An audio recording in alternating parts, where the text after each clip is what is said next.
नमस्कार मंडळी, कसे आहे सर्वजण मजेत ना? आजच्या मिनी ब्लॉगमध्ये तुमचं सर्वांचं पुन्हा एकदा खूप खूप स्वागत आहे. चला तर मग दिवसाची सुरुवात झालेली आहे आणि आता माझी देवपूजा इथे संपन्न झालेली आहे. आता देवासमोर देवा अगरबत्ती केलेला आहे, घंटा ओवाळते आणि त्यानंतर आता सगळीकडे घरामध्ये अगरबत्ती ओवाळून घंटा फिरवते आणि कॅलेंडरमध्ये बघितलं तसंच की पौर्णिमा किती वाजता लागते, कारण ना मी कालपासून कॅलेंडरमध्ये बघितलंच नव्हतं की काय पौर्णिमा कधी आहे आणि कधी लागणार आहे वगैरे. तर म्हणून बघितलं तसंच आणि सगळीकडे दिवा अगरबत्ती करून पूजा झाल्यानंतर घंटा वगैरे फिरवते आणि अगरबत्ती पण लावते. त्यानंतर कपड्याचा पसारा पडला होता, तर ती वाळलेली सगळे कपडे काढून घडी घालून कपाट आवरून घेतलं.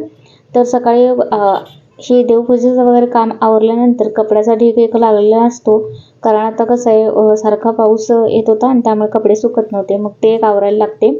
तर चला ते सगळं माझं आवरलं. त्यानंतर आता इथे नाश्ता करून घेतला मी, सगळेजण या चहा घ्यायला. तर उपीट केला होता आणि रात्री थोडासा भात शिल्लक राहिला तर तो मस्त असा फोडणी दिला आणि त्याच्यावरच शेवया टाकून मस्त असा नाश्ता झालेला आहे आणि चहा देखील झाला. त्यानंतर बघा आता इथे स्वयंपाकासाठी आता पीठ मळून घेतलेलं आहे मी. तर बघा हाताला आणि परातीला थोडंही पीठ लागलेलं नाही आहे. तर ही अशी मस्त अशी ट्रिक आहे. काही काही जण काय करतात की चिकट करून सगळा चिखल करून सोडतात आणि हाताला परातीला पीठ सगळं लावून ठेवतात आणि नंतर ते खरडत बसतात. तर असला व्याप मला तर नको असतोय. तर तुम्ही कसं करता, कसं मळता पीठ पीठ पीठ हाताला लागतं का परातीला लागतं? कमेंटमध्ये मला नक्की सांगा. तर मी अशा पद्धतीने मळते.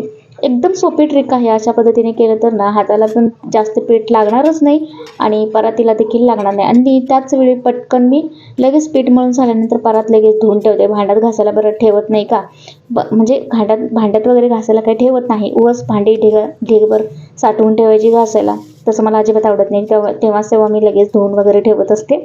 तर चला आता पीठ मळून ठेवलं, पीठ भिजते तोपर्यंत भातही लावून झाल्यानंतर कुकरची शिट्टी आता झाली बघा. तांदूळ लावला आणि भात तयार झाला. आता त्यानंतर मसाला वांगी करणार होते, कारण फ्रीजमध्ये भाजीला दुसरं काही शिल्लक नव्हतं. 4 वांगीच तेवढी होती बघा, ती पण शेपाडल्यासारखी झाले. तर चला याचाच मस्त असा मसाला टाकून, कारण कसं आहे वांगी म्हटले की नाका मुरडतात.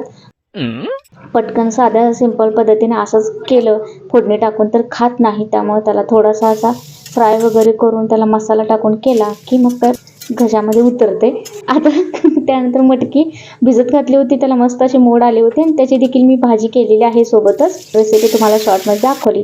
तर चला, तुम्हाला हा मिनी ब्लॉग कसा वाटला सांगायला विसरू नका आणि आवडल्यास लाईक नक्कीच करा. पुन्हा भेटत आपण असंच नवीन छानशा मिनी ब्लॉगमध्ये. तोपर्यंत सबस्क्राईब केलं नसेल तर सबस्क्राईब करून घ्या. Bye bye.